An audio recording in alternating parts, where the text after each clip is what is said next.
TGI Friday, Red Sox fans. I hope everybody is super excited for the weekend.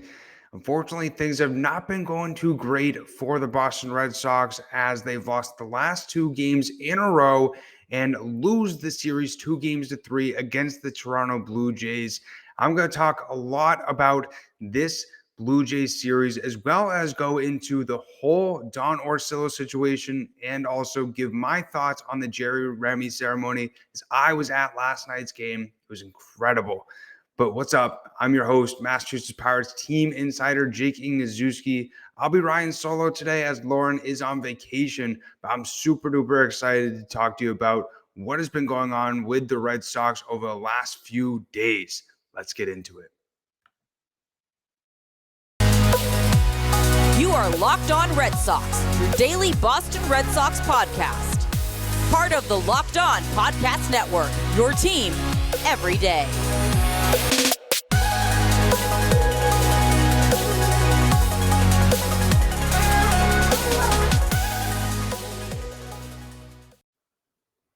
Today's episode is brought to you by Blue Nile.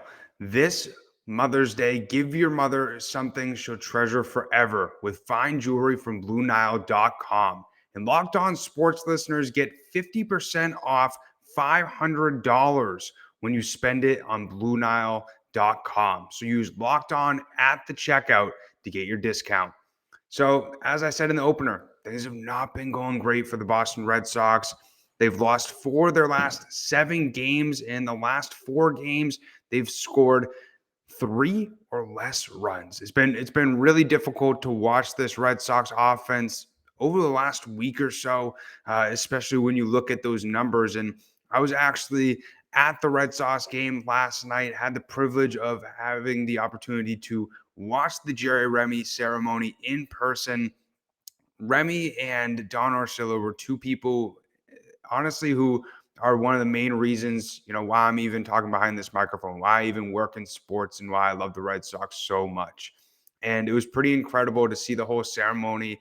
I'm going to get a little bit more into the whole Don Orsillo situation later on in this episode, but it was really nice being back at Fenway 2.0, or excuse me, Heaven 2.0. That's why I call it Fenway Park. And I actually had the opportunity to be a part of the Red Sox career fair, get to meet tons of great, ambitious students. I was there representing the Massachusetts Pirates. I actually just graduated last year, so it was pretty weird for me being on the other side of the table, but I had the opportunity to be in the new sort of section that they built there at Fenway Park, overlooking the park. It was such a gorgeous view, obviously, being able to look out at the field throughout the day, but things did not go too great last night for the Red Sox as they took on the Toronto Blue Jays in Game 2. And as I mentioned, the Red Sox ultimately lost the Blue Jays series after yesterday's unfortunate loss. But looking at Wednesday's game, the Blue Jays won 6-1, and things continue to not go well for Red Sox pitcher Nick Pivetta. He went out there for 4 innings, allowed 7 hits, 5 earned runs, walked 4 batters, and struck out 4 as well. But started off not going too great. He allowed a home run to Tapia in the 2nd inning, and it just seemed like he was off all game. We saw Nick Pivetta pitching relatively well in spring training, but as I've said continuously, most people who listen to this podcast understand this, that you can't really trust the performances in spring training and how they're really going to correlate into the regular season. But we have just seen Nick Pivetta look lost out there. And hoping and praying that he finds his way, because you listened during the offseason, Lauren and I were both expecting him to be a breakout candidate, especially with how he ended the season, being a savior for the Red Sox in the playoffs, being lights out of the bullpen. But I'm curious to see how much longer Chaim Bloom and Alex Cora give him to figure this stuff out until they potentially move him to the bullpen. I don't know. He really looks lost out there, and it seems like hitters are feasting off of a lot of his pitches. And it really put the Red Sox in a tough hole to start the game, allowing 5 runs early on. And it was kind of I was kind of confused to start out why they allowed him to pitch for so long, because he really blew up the game in the second or third inning. And after thinking about it, the Red Sox don't have a day off for a few weeks. And so after thinking about it, I realized that they needed to allow Pivetta to stay out there. So then they didn't have to use tons of bullpen arms. We also saw Phillips Valdez and Matt Barnes both pitch 1 inning, only allowing 1 hit, the both of them, 2 in total. And then we saw Tyler Danish go out there and make his Red Sox debut on the mound, and he was very impressive, pitching 2 hitless innings, striking out 5 batters, and only walking 1 guy. And for a guy who just got called up from Worcester, I was very impressed. If you're watching the video version, I'm wearing a Woo Sox hat. I actually had the opportunity to get that at the Red Sox career fair. I'm super excited to go to a Woo Sox game. By the way, just a little bit of a sneak peek of what's going to be coming is Lauren and I are going to do some farm report episodes at a Woo Sox game. We're trying to do it multiple times throughout this season, just give you guys an inside look on how guys are performing over there in Worcester. We actually have the opportunity to get a press pass, so hopefully we can get some interviews in there and give you guys some sneak peeks. But once again, the offense looked awful on Wednesday night. We're 1 for 14 with runners in scoring position. They left 11 batters on base, runners on base. And we also saw JD Martinez leave the game with a left abductor tightness. I actually had to do some research and figure out what an abductor was. It's a muscle actually in the thigh for anybody wondering. But it was a very frustrating game to watch. And that's sort of how it's been over the last 4 some odd games, where the Red Sox offense just looks completely flat. And we also saw the same thing on Thursday in the day game. I'm going to talk a little bit more about that in a second, but it's just been really tough to have any confidence in this Red Sox offense. And I can't even believe that I'm saying that, 13 games into the season, and looking at this Red Sox offense to start out, you had a lot of confidence, especially after they signed Trevor Story. And, it's just been so tough to watch them over the last few days. And anytime runners get on base, they seem to squander every single opportunity. There was multiple opportunities, specifically on Wednesday night when I was at the game, where guys were on second and third, first and second, only 1 out, and the Sox either just grounded out or struck out, just squandered those opportunities. And you're not going to be able to win ball games when you're not able to get those clutch hits or come up big with runners in scoring position. Then we also saw on Thursday, the bats were flat as well. The Red Sox really didn't do anything until the bottom of the 9th, where they ultimately scored 2 runs. But Kevin Gausman pitched 8 innings, striking out 8 batters, but he made the Red Sox hitters look silly. And it really was tough watching that game as well. They were swinging at pitches out of the zone, off balance, and it really honestly looked like that they were hitting up there with their eyes closed, quite honestly. The only person who has been doing anything, quite honestly, in this Red Sox lineup, it seems like over the last 4 to 5 days, is Xander Bogaerts, who's currently on a 9-game hitting streak after going 3 for 4 in Thursday's game. But everybody else sort of looked lost. We saw Trevor Story in that leadoff spot as Kike Hernandez got the day off, and he was 1 for 4 with 2 strikeouts. He's somebody else who was swinging at balls out of the zone. We saw Gausman throw multiple pitches to Story with 2 strikes out of the zone on the outside corner. Some great pitches, but at the same time, it's tough to see multiple of the Red Sox batters go down on pitches that are blatantly balls. And it's something that I don't really know what is really going to put a spark into this Red Sox offense, but something needs to change very quickly, or this is going to be a really, really tough season. Hopefully they can get a spark somewhere. Hopefully some of the bats can start becoming a lot more consistent, or then these games are going to be tougher and tougher to watch. We saw before the game, Alex Cora tested positive for COVID-19. maybe that's why we saw such a it looked like a circus, quite honestly, out there Thursday night or Thursday afternoon, excuse me. I think that's why things were a little bit off. There was a play in the sixth inning. It was tough for me to just not shake my head in frustration. Matt Chapman, the Blue Jays third baseman, ended up popping up to the pitcher. We saw Ryan Brazier, Christian Vasquez, and Travis Shaw all looking at each other, waiting for somebody to make a play.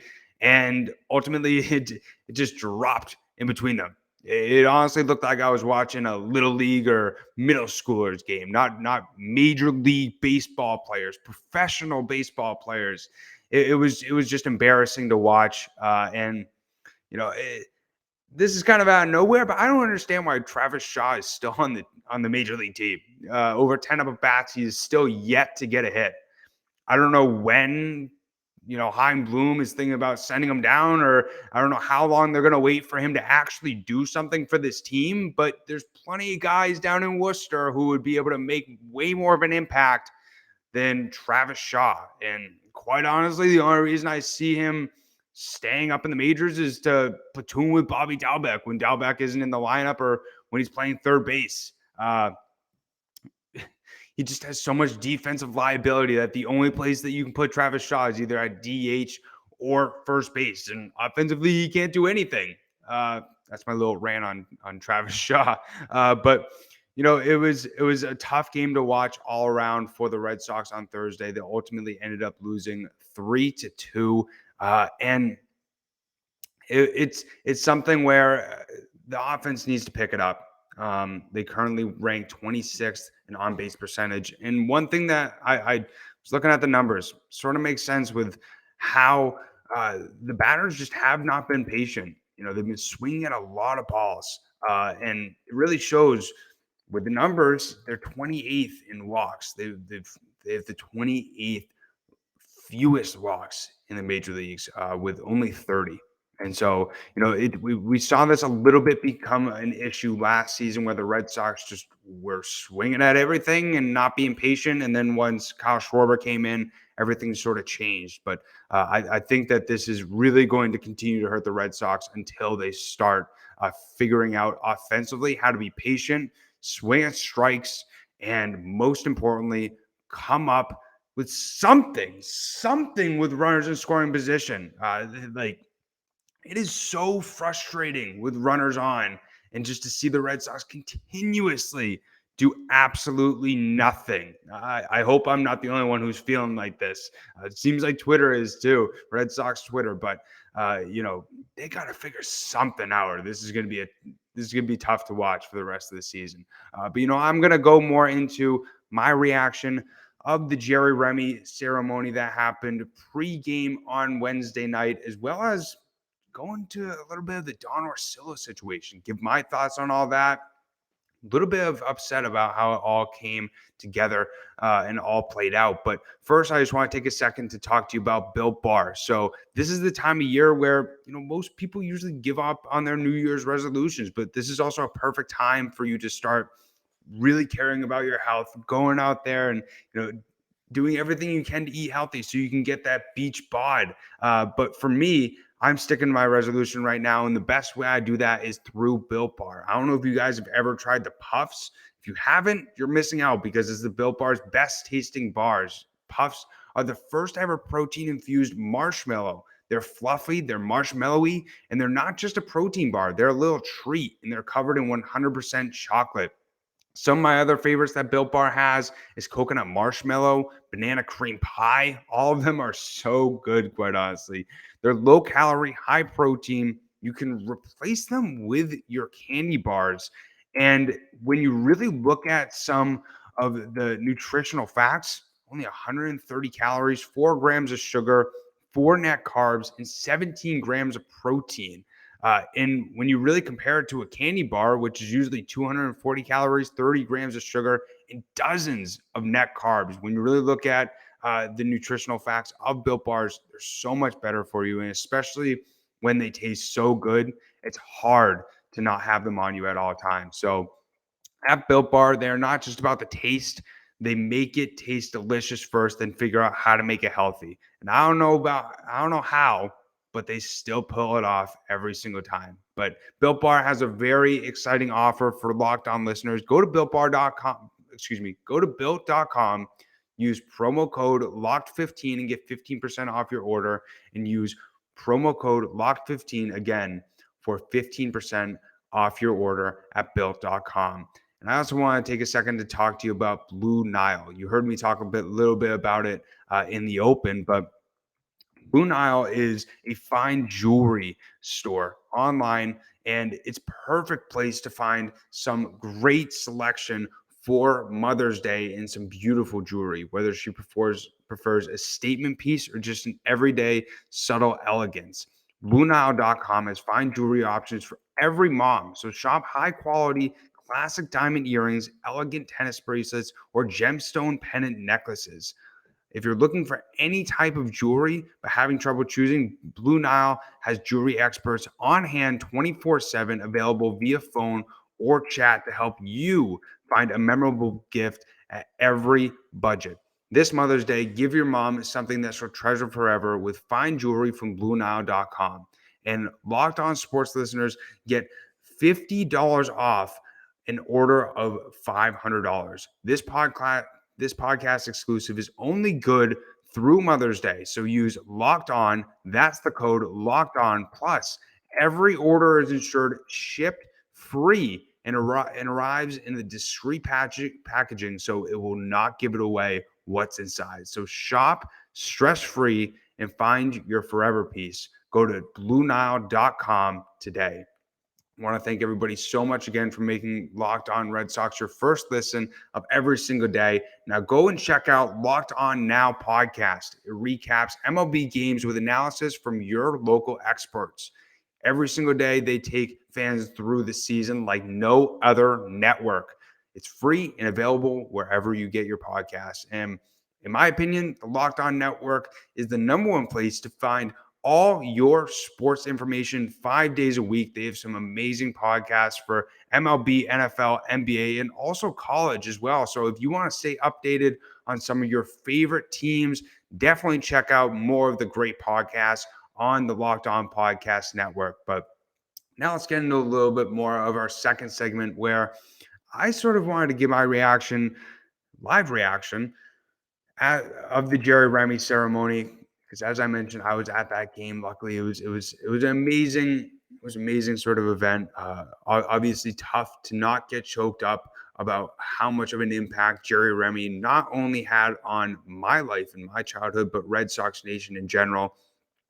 I think that the Red Sox did a really good job, not only through the little video that they did at the start, but also some of the speakers that they had to really encapsulate what Jerry Remy did for not only baseball, but for the Red Sox Nation in and of itself. But one person that they missed out on, and a lot of people are really upset about it, and for good reason, in my opinion, is Don Orsillo, Jerry Remy's right-hand man, his partner in the booth for so many years. And both of those guys, as I mentioned at the beginning, have had so much of an impact for me growing up, my childhood.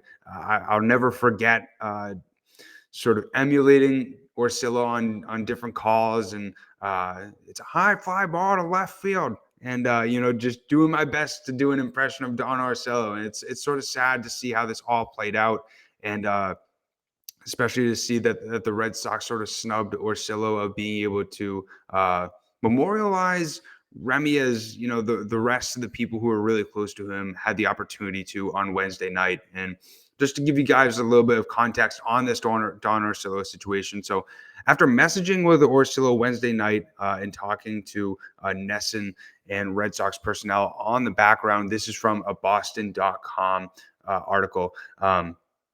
See more of like a miscommunication case instead of a slight towards Orsillo. And it was also noted that the Red Sox did reach out to Orsillo approximately a week ago to be a part of the ceremony in person.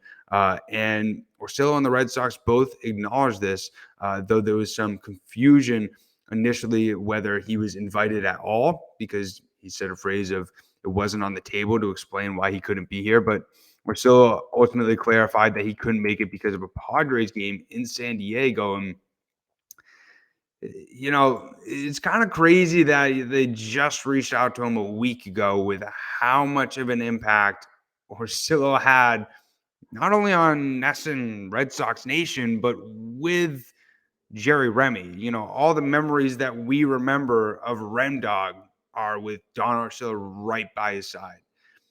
And it's kind of crazy that they didn't obviously look ahead on the Padres schedule and sort of make this a lot more of something that was planned before the season even started. But also ultimately, the Red Sox did not want to have any sort of video being played, sort of like we saw with David Ortiz and Dustin Pedroia's retirement festivities. And ultimately, they made the decision to not have any video speakers at all, which is very unfortunate. It would have been really nice to see Don Orsillo's heartfelt message. He tweeted it out actually to let fans know what he was going to say. And it would have been a lot nicer, especially for somebody like myself who was actually at the event, and also for people who were watching it from the NESN broadcast, to be able to hear and see Orsillo really memorialize one of his best friends. If you didn't see this on Twitter, Orsillo wrote, Jerry, excuse me, that was his subject line. Hey, Boston, Don Orsillo here, working tonight in San Diego. I would like to thank the Red Sox for the opportunity to talk about my friend. Excuse me. Jerry, I miss you every day. I miss your friendship, your daily texts, but mostly your laugh. Without you, Rem, I am not in the major leagues today. We worked together for 15 years, and over the last 13, you battled, and I never thought you would lose. You're the strongest person I've ever known. Thank you to the Red Sox faithful and Red Sox Nation. I promise you, Jerry knew how much you loved him, and it kept him fighting to the end. I would like to thank the Red Sox players for wearing the Remy 2 patch this year, and it is so very worthy. To Phoebe and the Remy family, I love you all and share in your great pain. Jerry, thank you is not enough for everything you have done for me in my life or my career. I love you. Wow. Getting a little bit choked up. I love you, Rem. Yeah, both of these guys had so much of an impact for me, and it's tough to have to read a message like that on Twitter, and you didn't get to see it on the broadcast. You didn't get to see it, at least for myself, I didn't get to see it in person. I already know, tears would be streaming down my face if that actually did play. And I feel like a lot of people would agree with me in that. We did ultimately get to see some of the NESN sideline reporters, all of them that have been a part of the network, as well as we saw Tom Karen speak for majority of the ceremony. Carl Yastrzemski walked out as well. Same with Fred Lynn, Dwight Evans, and also Jim Rice and Dennis Eckersley. It was a really cool event. It was, like I said, it was tough for me to not get choked up. And I really wish that we got to see a message from Don Orsillo, as I bet, a lot of Red Sox fans would echo the same exact opinion. But it's unfortunate how it all worked out. You could say the same exact thing with how everything worked out with Orsillo and the Red Sox situation at NESN.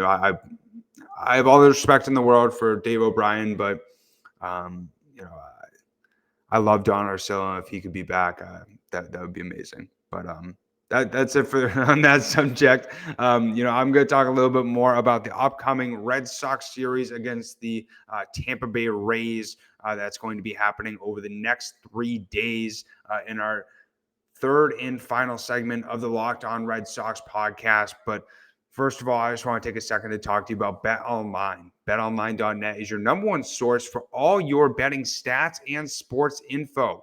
Find all of the latest sports developments, league reviews, and news, including this year's basketball playoffs and the start of Major League Baseball season.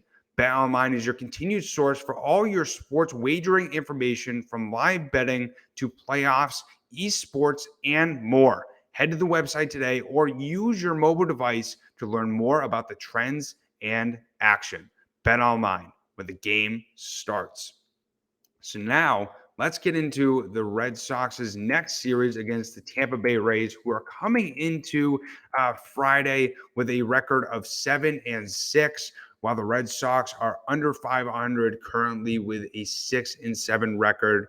Looking at game one, we're going to see on the mound on Friday night Corey Kluber against Michael Wacha. Both of these guys have performed very well to start the season. Looking specifically at Kluber, has a 1.86 ERA. Wacha has been super impressive, and I didn't expect this whatsoever. With a 0.96 ERA, he's been lights out. Has allowed less than 3 to 4 hits his last two starts. And, hopefully he can keep that consistency in game one against the Rays. Looking at game two on Saturday, it's still TBD on who will be on the mound for both teams. Then looking at game three, we got scheduled at the moment Shane McClendon for the Rays, who has a 2.40 ERA so far, against Rich Hill. And so far right now, Rich Hill is still on the family enlightenment list, where he was attending his father's funeral a few days ago. So it was mentioned that he could potentially miss his next start. That will be obviously determined in the next few days. But so far, Hill has not performed really that great, as a 7 ERA so far. And, he's allowed 3 to 4 runs, it seems like, every single start that he's made so far with the Red Sox.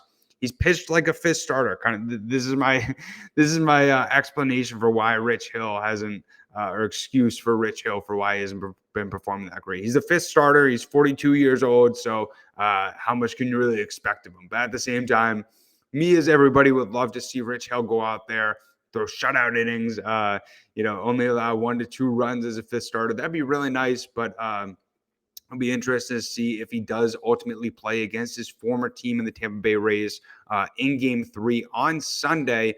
But looking at how the Rays have been performing so far this season, as I mentioned, they have a 7-6 record currently.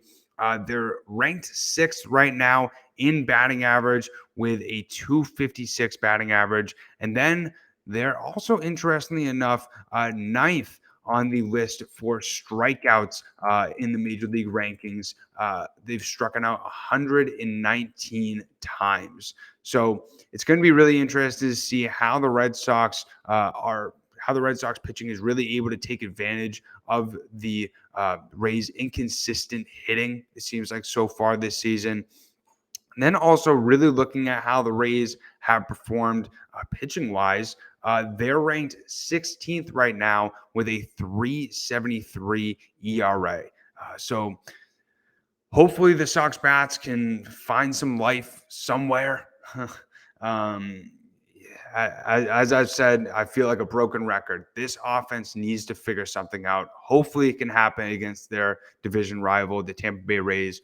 I would hate for them to continue losing to division rivals going into the end of April. And I hope these offensive struggles aren't a continuous conversation, not only throughout the rest of this month, but throughout the first half. I'm really hoping that the Red Sox offense can ultimately pick it up and win the series against the Rays. If you're asking me what my prediction is for this series, with the pitching matchups for the last 2 games being sort of TBD, depending on if Rich Hill is going to be on the mound or not, I think that they win game 1 with Wacha on the mound. I'm curious to see what happens sort of in game 2 with both pitchers to be determined. But if I'm going to predict with how the offense has been playing with sort of the pitching matchups, I'm going to say that the Red Sox win 1 out of 3 in this series. Hopefully I'm wrong. Hopefully they are very successful today, as well as over the weekend. But I hope everybody has enjoyed this episode of the Locked On Red Sox podcast. I greatly appreciate everybody who has supported the podcast throughout this season. I know that there's a lot of different Red Sox podcasts that you can listen to. So, if you're listening right now and you've just listened to 1 second so far this season, it honestly means the world to Lauren and I. We greatly appreciate you making Locked On Red Sox your first listen of every single day.